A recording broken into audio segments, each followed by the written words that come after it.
Next time வந்தா சீமான் sir selfie கிடைக்குமோ? Farmers இங்க இருக்க விவசாயிகளுக்கு நிறைய ஒரு வில்லேஜுக்கு நான் போறேன். போகும்போது பாத்தீங்கன்னா அங்க எத்தனை ஏக்கர் காடு வச்சிருந்தாலும் இன்னும் ஏழைகளாக ஒவ்வொரு நாளும் ஒரு கூலி வேலைக்கு போயிட்டு கஷ்டப்பட்டுட்டு இருக்கவங்களா தான் இருக்காங்க. காரணம் என்ன, நீர் வரத்து சரியாக எல்லா இடத்துக்கும் போய் சேரல. ஆனா இதை சரியாக முறைப்படுத்தி ஒரு வாய்க்கால் திட்டம் ஏற்படுத்தி எல்லா தொகுதிகளுக்கும் வந்துட்டு நீர் வரத்து ஏற்படுத்தலாம். சுற்றி இருக்க மலைகள் அத்தனையும் இருக்கு, ஆனா ஒன்றொன்னும் இன்னைக்கு காணாமல் போயிட்டு இருக்கு. நீங்க வீரப்பனுடைய மகள் அப்படின்ற ஒரு விஷயம் ஒரு பெரிய ஒரு அட்வான்டேஜா இருக்கு எலெக்ஷன் கேம்பெயின்ல. தர்மபுரி தொகுதியில தான் சமூக மக்கள் அதிகமா இருக்கிற இடத்துல போட்டியிடாம கிருஷ்ணகிரி தொகுதியில போட்டியிடுறதுக்கு காரணம் அங்க உள்ள பாமகவின் வாக்கு வங்கியை சிதைக்காம இருக்கிறது தான் அப்படின்ற மாதிரி எதிர்கட்சி சொல்றாங்க. இன்னொன்னும் தெளிவா குறிப்பிடுறேன், என் தந்தை தனிப்பட்ட சமூகத்தை சார்ந்த ஒரு தலைவராக எடுத்துக்கொள்ளவே முடியாது. ஏன்னா அவர் தண்ணி கேட்டது மொத்த தமிழ்நாட்டு மக்களுக்காக தான் தண்ணி கேட்டார். ஒரு 1.5 year ஆக்டிவா இருந்தேன், அதுக்கப்புறம் ஒரு 1.5 year இன்ஆக்டிவா இருந்தேன். அப்போ சரி எனக்கு திரும்ப ட்ரஸ்ட் ஏதாவது பண்ணலான்ற ஒரு எண்ணத்துல இருக்கும்போது சீமான் சித்தப்பாவை பார்த்தேன். மெயினா பிஜேபி கட்சியின் கொள்கையை ஏற்றுக்கொண்டு நான் போக கிடையாது, மக்களுக்கு ஏதாவது செய்ய முடியுமான்னு நினைச்சுதான் போனேன். அண்ணாமலை அவர்கள்ட்ட சரியான அங்கீகாரம், சரியான ஒரு அணுகுமுறை கிடைக்கல உங்களுக்கு அப்படின்ற மாதிரி சொன்னாங்க. கண்டிப்பா அப்படி கிடையாது. அவர் எல்லாரையும் எப்படி நடத்தினாரோ அப்படிதான் என்னையும் நடத்தினார். இது தேவையில்லாம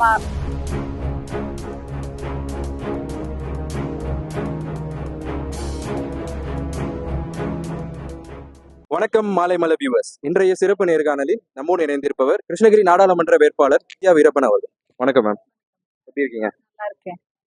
இப்போ நீங்க கேம்பெயின்லாம் பாத்தீங்கன்னா மத்த கேம்பெயினோட உங்களோட கேம்பெயின் உங்களோட பிரச்சாரங்கள் டிஃபரெண்டா போயிட்டு இருக்கு. உங்களை பொறுத்த வரைக்கும் இது வரைக்கும் எப்படி போயிட்டு இருக்கு? ரொம்ப மக்கள் ஆர்வமா ரொம்ப எதிர்பார்க்கறாங்க, எல்லா இடத்துக்கும் வரணும்னு நினைக்கிறாங்க. என்னால ஒரு ஷார்ட் பீரியட்ல ரொம்ப தூரம் எல்லா இடத்துக்கும் போக முடியலனாலும் முடிஞ்ச அளவுக்கு எல்லா ஏரியாவும் கவர் பண்ணி மக்களை போய் சந்திச்சிருக்கோம். ஸோ இப்போ நீங்க கிருஷ்ணகிரி நாடாளுமன்ற தொகுதியில நீங்க வேட்பாளராக இருக்கீங்க. இந்த தொகுதியில டாப் 3 ப்ரையாரிட்டிஸ் பண்ணி நீங்க நாடாளுமன்ற உறுப்பினராக வந்தா இந்த 3 விஷயத்தை தான் நான் ஃபர்ஸ்ட் செய்வேன் அப்படின்னு உங்க மனசுல கண்டிப்பா ஒரு விஷயம் இருக்கும். ஸோ அந்த ஃபர்ஸ்ட் 3 விஷயம் என்ன? ஃபர்ஸ்ட் விஷயம் என்னன்னா, இங்க உள்ள ஃபார்மர்ஸ் இங்க இருக்க விவசாயிகளுக்கு நிறைய ஒரு வில்லேஜுக்கு நான் போறேன். போகும்போது பாத்தீங்கன்னா அங்க எத்தனை ஏக்கர் காடு வச்சிருந்தாலும் இன்னும் ஏழைகளாக ஒவ்வொரு நாளும் ஒரு கூலி வேலைக்கு போயிட்டு கஷ்டப்பட்டுட்டு இருக்கவங்களா தான் இருக்காங்க. காரணம் என்ன, நீர் வரத்து சரியாக எல்லா இடத்துக்கும் போய் சேரல. இங்க இருக்கு ஒகேனக்கல் இங்க இருக்கு, தென்பெண்ணையாறு இதே நாடாளுமன்றத்துல ஓடுது, நிறைய ஏரிகள் குளங்கள் எல்லாமே இருக்கு. ஆனா இதை சரியாக முறைப்படுத்தி ஒரு வாய்க்கால் திட்டம் ஏற்படுத்தி எல்லா தொகுதிகளுக்கும் நீர் வரத்து ஏற்படுத்தலாம். அது இது வரைக்கும் பண்ணாம இருக்காங்க. இதை ஃபர்ஸ்ட் கையில எடுக்கணும் அப்படின்னு நினைக்கிறேன். அதே போல ஃபேமிலி விமென்ஸ், எஜுகேட் ஆயிட்டு வீட்டில் இருக்க விமென்ஸ்க்கு ஒரு விமன் எம்பவர்மெண்ட்டா அவங்களுக்கு ஒரு வேலை வாய்ப்பு திட்டம் நிறைய ஏற்படுத்தணும். ஸ்மால் ஸ்கேல் பிஸ்னஸஸ்க்கு ட்ரைனிங் கொடுத்து லோன் ப்ராசஸ் பண்ணி கொடுக்கணும். இது விமென்ஸ்க்காக யோசிச்சு வச்சிருக்கேன். அதுக்கப்புறம் மக்களுக்கு தேவையான அடிப்படை தேவைகள் என்ன, ரோடு, குடிக்கும் நீர், அது அது அது அதுக்கப்புறம் பார்த்தீங்கன்னா நல்ல எஜுகேஷன் ஸ்கூல்ஸ் நல்ல குவாலிட்டியான ஸ்கூல்ஸ், அதாவது குவாலிட்டியில ஸ்கூல்ஸை செக் பண்ணி பெட்டராக மாற்றி கொடுக்கறது. அதுக்கப்புறம் ஹாஸ்பிட்டல்ஸ் குவாலிட்டியாக இருக்குதா, அதுக்காக என்னோட வாய்ஸ் கொடுக்கறது. IPF இது இருக்கு இல்லைங்களா, அந்த மாதிரி இதில் பார்த்தீங்கன்னா இந்த மருத்துவத்தில் லைக் மருத்துவமனையில் போயிட்டு எல்லா மெடிக்கேஷனும் அவங்களால எடுத்துக்க முடியறதில்ல. சில இதுக்கு லெஃப்ட் ஓவர்ஸ்க்கு பேமெண்ட் பண்ணுற சுச்சுவேஷனில் தள்ளப்படுறாங்க. ஸோ அவங்களுக்கெல்லாம் எல்லாமே எடுத்துக்கிற மாதிரியான ஒரு சூழல் ஏற்படுத்தி கொடுக்கணும்னு நினைக்கிறேன். ஸோ இதெல்லாம் பேசிக்கா யோசிச்சு. ஆனா இன்னொரு விஷயம் நீங்க பாத்தீங்கன்னா கிருஷ்ணகிரி தொகுதியோட நீண்ட நாள் கனவா இந்த ஒரு விஷயம் இருக்கு அப்படின்னு சொல்லி இந்த தொகுதி மக்கள் எல்லாருமே சொல்றாங்க. அதாவது கிருஷ்ணகிரிக்கு ஒரு ரயில்வே நிலையம் வரணும் அப்படின்றது எல்லாரோடைய ஒரு ஆழ்ந்த ஒரு விஷயமா இருக்கு. ஸோ எந்த ஒரு கட்சி ஆட்சிக்கு வந்தாலுமே சரி, திமுக வந்தாலும் சரி, காங்கிரஸ் வந்தாலும் சரி, அதிமுக வந்தாலுமே இந்த ஒரு விஷயம் ஒரு எட்டா கனியா இருக்கு அப்படின்றது நமக்கு தெரியுது. ஸோ நீங்க வந்தா இந்த விஷயம் நடைமுறைப்படுத்தப்படுமா? கண்டிப்பா, இதுவும் மக்களின் தேவைதானே. இப்போ ஹொசூர்ல இருக்க ரயில்வே ஸ்டேஷன் தர்மபுரியில இருக்கு, இங்கேயும் இருந்தா அது ஒரு சர்டன் டெவலப்மெண்ட் இன்க்ரீஸ் ஆகும். மக்களுக்கு அது ஒரு பெட்டரான ஒரு டெவலப்மெண்ட் ப்ராசஸ்க்கு ஹெல்ப் பண்ணும் அப்படின்ற ஒரு தாட் இருக்கு. கண்டிப்பா அதுவும் பண்ணணும்னு நினைக்கிறேன். அதே போல கல்குவாரிகள் நிறைய வெட்டப்படுது, அது யாருமே எதுவுமே தலையிட்டு பண்ண முடியாத நிலைமை போயிட்டு இருக்கு. நிறைய மலைகள் இது ஒரு கருமலை ஒரு நகரமா இருக்கு. சுத்தி இருக்க மலைகள் அத்தனையும் இருக்கு. ஆனா ஒன்னொன்னும் இன்னைக்கு காணாமல் போயிட்டு இருக்கு. இதையெல்லாம் வந்து ஸ்டாப் பண்ற ஒரு ஸ்ட்ராட்டஜில நிக்கணும், பேசணும் அதுக்காகன்னு நினைக்கிறேன். இதெல்லாம் பண்ணணும். நீங்க வந்து வீரப்பனுடைய மகள் அப்படின்ற ஒரு விஷயம் வந்து ஒரு பெரிய ஒரு அட்வான்டேஜா இருக்கு எலெக்ஷன் கேம்பெயின்ல.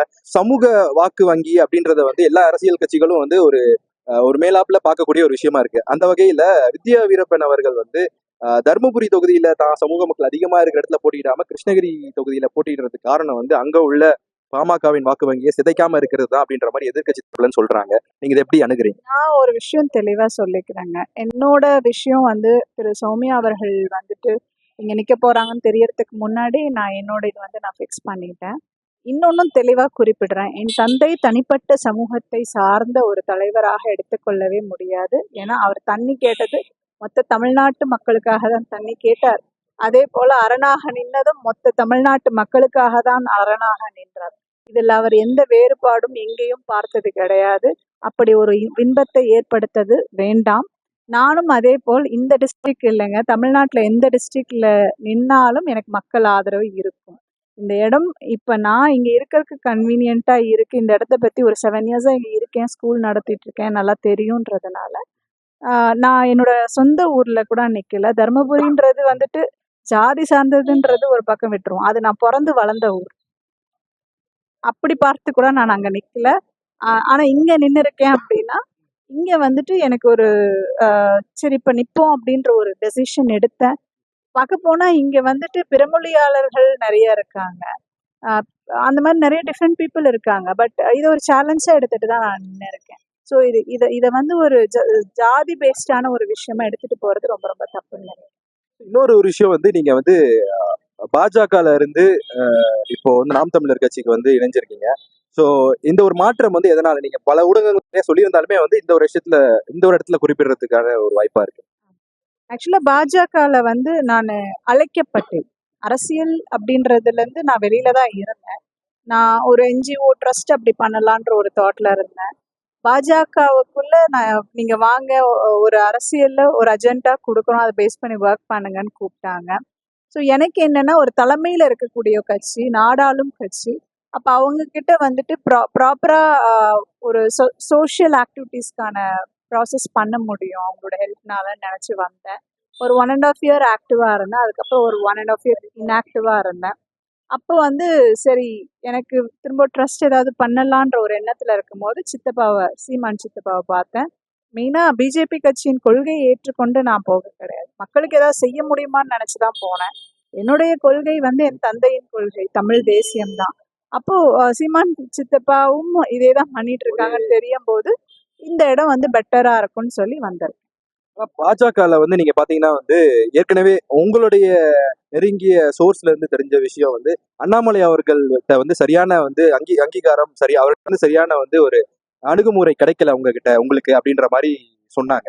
ஸோ இதை நீங்க எப்படி பாக்குறீங்க? கண்டிப்பா அப்படி கிடையாது. அவர் எல்லாரையும் எப்படி நடத்தினாரோ அப்படிதான் என்னையும் நடத்தினார். இது வந்து தேவையில்லாம ஏதேதோ பேசுறது தேவை கிடையாது. ஏன்னா இது என்னோட டெசிஷன். அவங்க எல்லாம் அங்கீகாரம் எனக்கு கொடுத்துட்டு தான் இருந்தாங்க. நான் என்னோட ஓன் டெசிஷன். இது மக்களுக்கு தேவைப்படும், இது மக்களுக்கு தேவைப்படாதுன்றதை பிரிச்சு பார்க்கும்போது இங்க இருக்கிறது மக்களுக்கு தேவைப்படுற ஒரு விஷயமா இருக்கும். அங்க இருக்கிறது வந்து நம்மளால மக்கள் கிட்ட அணுக முடியாது, மக்கள் கிட்ட போக முடியாது. அது வந்து ஒரு களத்துக்கான அரசியலா தான் பண்ணப்படுதே ஒரே மக்கள் சேவைக்கான அரசியலா பண்ணப்படலை அப்படின்றத உணர்ந்துதான் நான் வெளியே. ஒசூர்ல பாத்தீங்கன்னா வந்து நிறைய இண்டஸ்ட்ரியலைஸ்ட் ஏரியா வந்துருச்சு. இப்ப சிப்காட்ல இருந்து நிறைய நிறுவனங்கள் வந்து இங்க வந்துட்டு இருக்கு. அப்படின்ற பட்சத்துல ஒசூருக்கு வந்து ஏர்போர்ட் அப்படின்றது வந்து ஒரு கட்டாயமான தேவை. அதுவும் இல்லாம வந்து அதோட முன்னெடுப்புகள் வந்து எடுத்துட்டு இருக்கிறதா வந்து சொல்லிட்டு இருந்தாங்க. அது இல்லாம ஒசூர்ல ஒரு மெட்ரோ திட்டமும் வந்து பெங்களூர்ல கனெக்டிவிட்டி ஆகிற மாதிரி இருக்கணும் அப்படின்ற மாதிரி சொல்லியிருந்தாங்க. இதுக்கான நடவடிக்கைகள் நீங்க எடுப்பீங்களா? அதுக்கான முன்னெடுகள் எப்படி இருக்கும்? கண்டிப்பா. ஏன்னா அது ஒரு ப்ராப்பரான டெவலப்ட் சிட்டி. ஒரு ஸ்மால் மும்பைன்னு கூட சொல்லலாம். அந்த மாதிரியான ஒரு சிட்டி. அந்த இடத்துல இந்த தேவைகள் கண்டிப்பா ஒரு ஏர்போர்ட் கண்டிப்பா இருக்கணும். இன்னும் சீக்கிரமா அந்த சிட்டி வந்துட்டு பெட்டரா வளர்றதுக்கான ஒரு இது இருக்கும். அதே போல மெட்ரோ திட்டம் எப்படி வந்து பெங்களூர் எண்ட் வரைக்கும் கொண்டு வந்தாங்களோ இங்கே எக்ஸ்டெண்ட் பண்ணி கொண்டு வரது ஒரு ரொம்ப கஷ்டம் இல்லை. ஏன்னா எந்த ஸ்டாப் வந்து கடைசி வரைக்குமே இருக்கு. அப்ப அடுத்த ஸ்டாப் வரைக்கும் அவங்க ஒர்க் அவுட் பண்ணி எடுத்துட்டு வர்றது கஷ்டம் கிடையாது. கண்டிப்பா பண்ணலாம். இதுக்கெல்லாம் நானும் வந்து வாய்ஸ் கொடுப்பேன். கண்டிப்பா நான் இந்த 2024 நாடாளுமன்ற தேர்தலில் நாம் தமிழர் கட்சியின் மைக்கு சின்னத்துல போட்டியிடுறேன். என்னோட கிருஷ்ணகிரி நாடாளுமன்ற மக்களே, பாத்தீங்கன்னா இது வரைக்கும் 70 வருஷமா எல்லா கட்சிகளும் மாறி மாறி ஆட்சி செஞ்சுட்டாங்க. ஆனா இன்னைக்கு இருக்கிற சூழல் என்ன அப்படின்னா, ஒரு கிராமங்களும் நிம்மதியா கிடையாது. எந்த நீர்வரத்தும் வசதியும் கிடையாது. இங்க உள்ள சிப்காட் 2 இருந்தாலுமே அதுல நம்ம பொதுமக்களுக்கு, இங்க உள்ள மக்களுக்கு, இந்த மண்ணின் மக்களுக்கு அந்த இடத்துல வேலை பெருசா கிடையாது. எவ்வளோ பெரிய கம்பெனி ஆரம்பிச்சாலும் பெரிய இடத்துல இருக்கவங்க எல்லாமே வெளி நாட்டவர்கள், வெளி இடத்தவர்கள். இங்க உள்ள மக்களுக்கு அந்த இம்பார்ட்டன்ஸ் கொடுக்கறது கிடையாது. சரியான ட்ரைனேஜ் சிஸ்டம் மெயின்டைன் பண்றாங்களா சிட்டிஸ்குள்ள, டவுன்ஸ்குள்ளன்னு பார்க்கணும். ரோட் சிஸ்டம் மெயின்டைன் பண்றாங்களான்னு பார்க்கணும். அதே போல இங்க உள்ள இயற்கை சூழல் முக்கியமா பாத்தீங்கன்னா இது ஒரு கருமலை மாவட்டம். அப்படின்னும் போது நிறைய மலைகள் காணாம போயிட்டு இருக்கு. அடுத்து அது ஒரு கல்குவாரியா, கிரானைட் ஃபேக்டரிஸ்க்கு நிறைய வித்துட்டு இருக்காங்க. அதே போல நீர் வளங்கள் அழிக்கப்பட்டு வந்திருக்கு, கண்டுக்காம விட்டு அழிக்கப்பட்டு வந்திருக்கு. இதெல்லாம் ரெக்கவர் பண்ணணும். அதே போல மணல் நிறைய கொள்ளையடிக்கிறாங்க, மணல் திருடப்படுது. எந்த ஒரு அடிப்படை தேவைகளும் முழுதாக மக்களுக்கு போய் சேரல. அது டவுன்லயும் 50% தான் இருக்கு. வில்லேஜ்ல பாத்தீங்கன்னா அடிப்படை தேவைகள் 70-80% மக்களை போய் சேரவில்லை. அப்ப மக்கள் ஒவ்வொரு நாளும் தன்னுடைய வாழ்க்கையை ஒரு வேதனையில் தான் கழித்து கொண்டிருக்கிறாங்க. அவர்கள் ஏமாற்றப்படுகிறார்கள். அந்த கடைசி நிமிஷத்துல பணத்தை கொடுத்து ஏமாத்துறாங்க, இல்லைன்னா இலவசத்தை கொடுத்து ஏமாத்துறாங்க. அந்த 5 வருஷத்துக்கு ஒரு அடிமாட்டு வேலைக்கு நம்ம ஏமாறுறோம் அப்படின்றதே அந்த மக்களுக்கு தெரியல. ஒரு அதிகாரத்துக்கிட்ட தன்னுடைய தேவைகளை எப்படி கேட்டு நம்ம டேக்ஸ் கட்டுறோம், நம்ம டேக்ஸ்ல தான் கவர்மெண்ட்டே இயங்கிட்டு இருக்குது அப்படின்ற ஒரு தாட், ஒரு ஐடியா அவங்களுக்கு இல்ல. அப்படின்ற ஒரு விழிப்புணர்வு இல்ல. எப்படி தன்னுடைய தேவைகளை ஒரு கவர்மெண்ட் கிட்ட கேட்டு பெறணும் அப்படின்ற விழிப்புணர்வே இல்லாத பாவமான மக்கள் தான் இங்க இருக்காங்க. இவர்களுக்கு உறுதுணையாக நின்று, இவர்களுடைய ஒரு வாய்ஸா, இவர்களுடைய குரலா நின்று, இவங்க கூட நின்று, நான் என்னோட அப்பா எப்படி ஆயுதம் ஏந்தி போராடினார், கவர்மெண்ட்ல இருக்க தப்பெல்லாம் வெளியில வந்தது. அதே போல நான் அவருடைய மகளாகிய வித்யா வீரப்பனாகிய நான் கருத்தியல் ஏந்தி சட்டப்படி என் மக்களுக்காக கூட நின்று போராடி, ஒரு போராளியின் மகள் நானும் ஒரு போராளியே, மக்களுக்காக உயிரையும் கொடுக்க துணிந்து அரசியலுக்கு இறங்கி இருக்கிறேன். கண்டிப்பா உங்களோட அடிப்படை தேவைகளை பூர்த்தி செய்வதே என்னுடைய முதல் கடமையாக நான் நினைத்து வந்திருக்கேன். எனக்கு சப்போர்ட் பண்ணி மைக் சின்னத்துல ஓட்டு போடுங்க மக்களே. நன்றி, வணக்கம். நெக்ஸ்ட் டைம் வந்தா சீமான் சார் செல்ஃபி கிடைக்குமா? கண்டிப்பா கிடைக்கும். இதுவரை நமது பல்வேறு கேள்விகளுக்கு பொறுமையுடன் பதில் கூறிய வித்யா வீரப்பன் அவர்களுக்கு அவர்களின் தேர்தலுக்கும் எமது வாழ்த்துக்கள் மற்றும் நன்றிகள். நன்றி.